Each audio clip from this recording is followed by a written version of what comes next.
Welcome to the deep dive. We've put this one together just for you, taking a really close look at Benjamin Franklin. You know, the guy on the $100 bill, kite and key, the face of American ingenuity. But the sources you've provided us, they really push past that image, don't they? They open up this less explored, much more complex, and frankly kind of surprising side of his private life, Yeah, especially around women. exactly. And that brings us to the, well, maybe provocative question these documents seem to ask. Mm. Could Ben Franklin, this icon, actually be seen as the first American player? Some even use stronger words, like pimp. Which sounds pretty jarring, right? When you first hear it applied to Franklin, it definitely makes you want to dig into the historical record and see what's actually there. Yeah. So our mention here isn't really about slapping modern labels on him. That doesn't quite work. No, not really.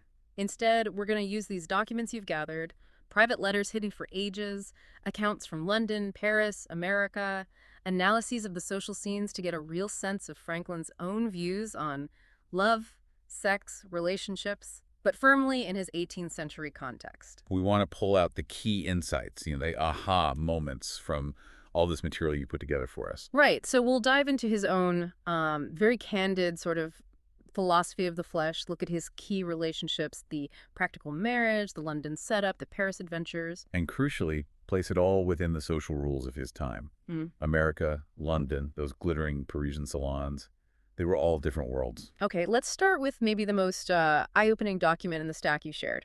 That private letter from 1745, advice to a young man on the choice of a mistress. The one 19th century editors basically buried, called it too licentious. And you can kind of see why if you're trying to build this image of a purely moral founding father. But for us, looking at these sources, it's gold. It's an unfiltered look at his personal philosophy on sex. And what jumps out is how pragmatic it is.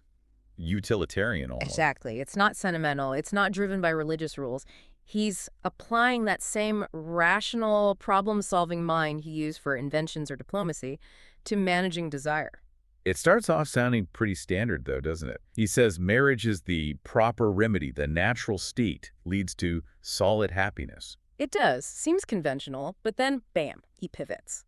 He knows the young man might ignore that advice, so he says, okay, if you must, then prefer old women to young ones. And then he lays out this list, an 8-point rationale. Yeah, and it's pure cost-benefit analysis. No emotion involved. Just a systematic breakdown of why older mistresses are the rational choice for managing, as he puts it, violent natural inclinations. A cost-benefit analysis for affairs. Okay, what were the reasons? Walk us through them.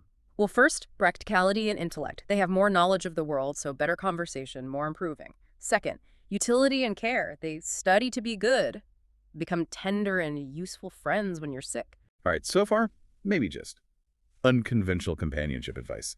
Still somewhat sensible on a certain level. Maybe, but then it gets much blunter. Reason 3 is just avoiding consequences. No risk of children. That avoids the much inconvenience, the social, financial nightmare of an illegitimate child back then. Okay, very practical. Then, discretion. Protecting your reputation. Older women are more prudent in an affair, less likely to cause suspicion. Plus, society might even excuse her for guiding a young man away from prostitutes, he argues. So it protects his reputation, too.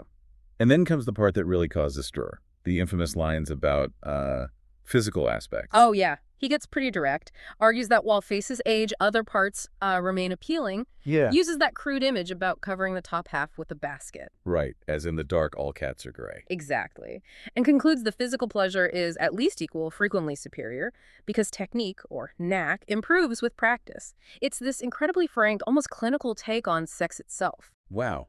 Applying reason to desire like that feels strangely modern, but also pure 18th century Franklin. What about the morality? Does he address that? He does, but again, through consequences, not divine sin. Reason 6 is lesser sin. Sleeping with an experienced older woman is less harmful than debauching a virgin, which could ruin her. So the consequence for her. Well, yes, but also for him. Because it causes less harm, the compunction is less. He won't suffer bitter reflection from making an old woman happy like he might from ruining a young girl. His focus is the man's peace of mind. His psychological state. Yeah. Okay, and the last point. Number 8, just they are so grateful. presented like another benefit. So this letter isn't just some old dirty joke. It's like a prime example of his Enlightenment thinking, right? Applying reason to even the most, well, primal urges. Absolutely. It reviews this deep belief that even passion needs systematic management to maximize benefit and minimize disruption. That focus on practical outcomes. That's classic Franklin. It's how he approached everything. Okay, so that pragmatism, how does it square with his famous 13 virtues? The public project for moral perfection. They seem totally opposite. But this is where looking closely at the sources gets really interesting. The virtues seem strict, temperance, order, etc. But then you look at number 12, chastity. Right. And the key insight from the sources is his definition of chastity. It's not the traditional religious one about abstinence or divine law. What is his definition then? He defines it as rarely use venery sexual activity but for health or offspring, never to dullness, weakness, or the injury of your own or another's peace or reputation. Injury to peace or reputation. So not about fidelity or sin in the usual sense. Exactly. It's a code based entirely on managing practical consequences. The big no-no is causing injury, social injury, reputational injury. So that definition actually fits perfectly with the advice letter. It aligns completely. The whole point of the discreet older mistress is to have sex without damaging anyone's peace or reputation. No kids means no inconvenience, no social injury. Discretion protects reputation. Less likely to ruin an older woman preserves her peace and, crucially, his peace of mind. So for Franklin, an act wasn't inherently wrong in private. It only became wrong if it caused a public mess or hurt someone's standing. That's the core understanding these sources give us about his moral compass. Right and wrong were measured by social and personal outcomes, not abstract rules. It's a very secular, outcome-focused, Enlightenment way of thinking. Fits his deism. Meaning, by his own definition, a man could be discreetly unfaithful, avoid scandal, not ruin reputations, and still consider himself technically chaste. Under his specific definition, yes. If he played the game carefully, didn't cause harm to reputations or major disruption, his actions fit within his stated framework. It shifts focus from the act itself to its consequences. Okay, that's the philosophy from his writings. Now let's look at the life, the relationships themselves. The sources talk about this transatlantic tapestry. They do, because his life spanned both sides of the Atlantic, and his relationships really show how he adapted his behavior, his affections, to different environments. This biographical stuff is key to weighing that player idea. We have to start with his wife, Deborah Reed. Their marriage. It doesn't sound like a fairy tale, even for the 18th century. No, far from it. It was practical from day one. A common law marriage in 1730 because her first husband vanished, and they couldn't legally prove he was dead. A formal wedding was too risky. But she was more than just a wife at home. Yeah. The sources paint her as a real partner. Oh, absolutely vital. Managed the shop, the books, helped with printing. He clearly trusted her immensely, gave her power of attorney when he was away. He wrote, they throve together and mutually endeavored to make each other happy. That partnership language is important. But there were complications right away. Yeah. Early on, Franklin brought home his illegitimate son, William, from an affair with someone unknown. And Deborah, incredibly, agreed to raise him. Which shows loyalty, pragmatism. But also must have been a constant reminder of his past, right? And the potential inconveniences he'd navigated outside their marriage. Though the defining thing about their later marriage was the distance, the sheer amount of time apart. That's the crucial part. From 1757 on, he spent most of his time abroad, London, Paris. They were separated for 15 of the last 17 years of her life. Wow, 15 out of 17 years. Yeah.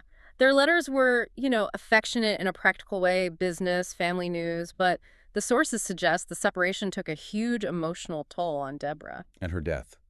The sources call it an ultimate act of neglect. Tragically, yeah. She had a stroke, was clearly dying. Letters urged him home from London. He didn't go. She died in 1774 without him there. His letters to her compared to others. They suggest a marriage that became really emotionally distant over those years. But that very distance, her refusal to cross the ocean, became key to his life in Europe, didn't it? It was absolutely fundamental. Deborah hated sea travel, wouldn't go. So Franklin arrives in London, later Paris, with the respectability of a married man, important for his status, but the total freedom of a bachelor. Best of both worlds, in a way. Exactly. It let him build whole new lives, new relationships, dive into the social scenes without the constraints a wife's presence would impose. His distant marriage was, sort of, the necessary setup for his European social and romantic career. So, stability back home, freedom abroad. which takes us to London. Right. His long stints there as a colonial agent. He sets up at 7 Craven Street with his landlady, Margaret Stevenson, and it becomes way more than just lodging. A surrogate family, the sources say? Pretty much. Margaret became his practical London wife, nursed him when sick, managed social things. London society apparently often saw them as a couple, whether it was sexual, the sources you shared are inconclusive, but clearly it provided the domestic comfort his actual marriage couldn't. And then there was her daughter, Polly. Polly Stevenson. Bright young woman, about 18 when they met. He becomes her mentor, science, philosophy, a teacher-student thing, but also this lively, lifelong, often quite flirtatious correspondence. He was like a father figure, but maybe more. The lines seem blurred, yeah. He was older, a mentor, but the tone of the letters. And then there's that anecdote about the sketch. Oh, yeah. Tell us about that. The artist Charles Wilson Peele supposedly sketched Polly sitting on Franklin's lap, kissing him while visiting London. Now, paternal affection, romantic intimacy. Hard to say for sure from just the mention, but it suggests a physical closeness, a fluidity in those roles that's, well, not straightforward. He could be distant husband, mentor, father figure, flirt, all at once in London. Okay, so London is domestic comfort. Paris is something else entirely. He becomes a phenomenon there. Oh, completely. Arrives in 1776, age 70, to get French support for the revolution. He's already a global science celebrity, and he just nails this image. New World simplicity, Enlightenment sage, rustic charm. And French society, Yeah. especially the women running the salons, just ate it up. They adored him. That famous nickname Marie Antoinette supposedly gave him. L'ambassadeur électrique, the electric ambassador. Perfect, right. Captures the magnetism, the scientific fame, and he played it up brilliantly. The simple fur hat, plain clothes, a total contrast to court fashion. Sources say women literally lined up to kiss him, and he welcomed it strategically. Strategically, how so? Because he was always pragmatic, remember the advice letter, he knew that in France, these aristocratic women in the salons held real social and political influence over the powerful men. So charming the women wasn't just ego. Not just ego, it was a potent diplomatic tool. His popularity opened doors, got him access, built crucial support for America. His charm, his connection with these influential women was absolutely part of his political strategy. And in that setting, he pursues two very famous relationships, the sources detail. First, Madame Brillon. And Louise Brillon de Jouy. Beautiful, talented musician, married much younger, almost 40 years younger. Yeah. And for years, he's at her house twice a week. Dinner, chess, music, and this incredibly open public flirtation. Lap sitting, kisses, declarations of love, all very open. She famously called him mon cher papa, my dear papa. Like a confessor, but also not. Exactly. A very charged dynamic. Their letters, hundreds of them, are full of this witty, sometimes intense banter. That mock treaty of peace. Perfectly captures it. He proposes eternal peace, friendship, and love, with a clause allowing him to love other amiable women. Her witty counter-articles demand exclusivity. It's a game, a performance, but you feel real tension underneath. But even with all that charm, the public display, he didn't quite conquer all. No.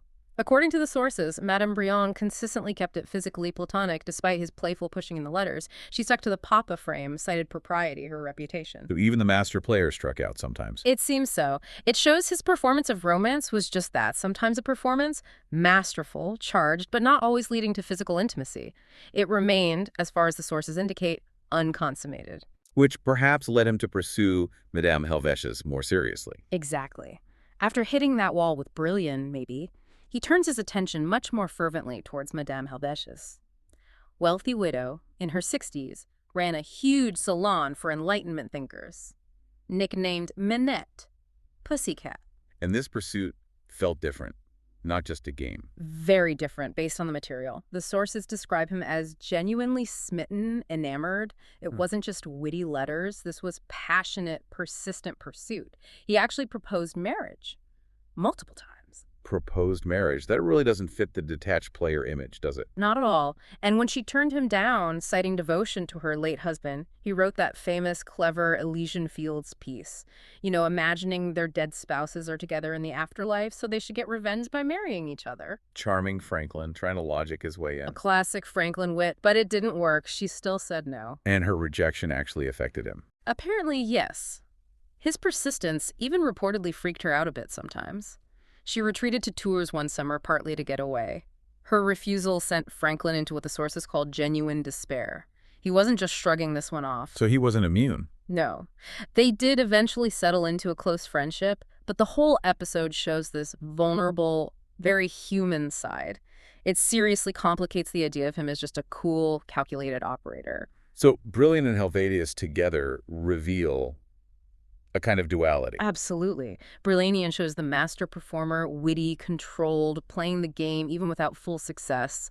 Helvetius shows the man overcome by real passion, losing his cool, becoming vulnerable, and ultimately failing to get what he desperately wanted. That complexity is crucial. He wasn't just one thing. Okay, to really understand this player question, we need context. The sources mention his connection to the Hellfire Club. What was that about? Ah, yes, those rumors persist. The Hellfire Club, technically the Order of Friars of St. Francis of Wykeham, was this notorious aristocratic secret society in Britain, known for hedonism, mock rituals, basically thumbing their noses at convention, very elite. Was Franklin actually a member? Did he hang out in the caves doing weird stuff? The sources are pretty clear. The evidence for formal membership is shaky, contested. Claims he was Agent 7 or whatever lack solid proof. Most historians think those direct allegations are unconfirmed. But he was definitely connected to that world. Oh, undeniably. What's not disputed is his close friendship with the founder, Sir Francis Dashwood, especially in the 1770s. They even worked together on a revised Book of Common Prayer. So that friendship puts him right in the orbit of English elite libertinism. Exactly. He was mixing with wealthy aristocrats who, let's say, maintained public respectability while privately indulging in behavior considered pretty out there. For them, this libertinism was often a kind of performance of being elite, above normal rules. And for Franklin, the self-made man, being accepted by Dashwood's circle, that was a huge social achievement. A massive signal of arrival. It meant he'd risen so high he could operate by their more permissive rules if he wanted. His comfort in that world suggests he wasn't entirely bound by the stricter morals of his American background. And beyond clubs, the sources stress how different the rules of sex and courtship were across his world. Colonial America versus aristocratic Paris. That's absolutely vital context. In colonial America, courtship was more structured, public, aimed at marriage. Premarital sex happened, sure, but often within a relationship heading that way, and crucially, the man was held responsible for any kids. Reputation, especially a woman's, was everything. But Paris, salon culture, different planet. Totally. Marriage among the elite was often practical, dynastic. Romantic love wasn't necessarily the point. So flirtation gallantry was this high art form. Extramarital affairs were, well, more tolerated than back in Puritan-influenced America, though you still needed discretion. And these salons were power centers run by smart, influential women. And Franklin, the ultimate adapter, mastered both worlds. He really did. In America, he's the pragmatic civic leader, industrious practical marriage, even if distant. He plays by the necessary rules there. In Paris, boom, he's ambassador enigmatic, charming, witty, playing the salon game like a native, a social chameleon. And like you said, this Paris persona wasn't just for fun. It was strategy. Absolutely. His main job was getting French help for the revolution. Money, troops. He knew influence wasn't just formal meetings. It was personal connections, charm, navigating those aristocratic networks. So charming Madame Brillon or pursuing Madame Helvetius? Yeah. That was part of the job. In a very real way, yes. The sources make a strong case that his social success, his playing the field in Paris, was integral to his statesmanship. He weaponized charm for national gain. Connecting with those women was a powerful diplomatic move. Okay, let's bring it back home. The central question from the start of this deep dive, based on everything in these sources, was Benjamin Franklin an 18th century player? Well, as the sources rightly conclude, labels like pimp are just crude, anachronistic. They miss the point entirely. But player. By player, we mean someone with extraordinary charisma who clearly enjoyed female admiration and navigated a really complex romantic and sexual life with strategy, wit, adaptability, and let's face it, a lot of success. Then the evidence we've seen here makes a pretty strong case, doesn't it? It really does. He was undeniably charming, attracted women across continents his whole life. His private writings show that pragmatic, almost detached view of desire. He juggled multiple complex relationships, some affectionate, some practical, and showed a capacity for detachment, like with Deborah's death. Those things fit parts of the player archetype. But the sources also warn that even player doesn't fully capture him. Right, because it risks ignoring the historical context and the different rules in America versus Paris. It flattens his motivations, which included intellectual connection, needing comfort, diplomatic goals, and, as Helvetius showed, real, painful, unrequited passion. That despair over her rejection challenges the idea of him being purely cool and detached. Definitely. So he wasn't just some simple womanizer, which player can imply today. He was this brilliant, adaptable, enlightenment figure applying reason to everything, including relationships. His charm was a tool, personal, social, and critically diplomatic. Exactly. His love life wasn't some separate footnote. It was tangled up with his genius, his legacy. It reflected his ability to use all aspects of his personality, including charm, to achieve his goals. And that Helvetius episode reminds us he was human, vulnerable, capable of deep feeling too. It adds essential layers. So pulling back, what's the big takeaway for you from looking at all this? For me, it's how deeply his personal life, his social skills, his charisma were woven into his public ambitions and national mission. He didn't seem to draw that sharp line between the private man and the public statesman that we often expect now. His personal charm was statecraft. Which leaves us with something to think about, doesn't it? Considering how Franklin used charm in relationships for personal and diplomatic advantage, what does that tell us about how personal life and public ambition intersect, then and now?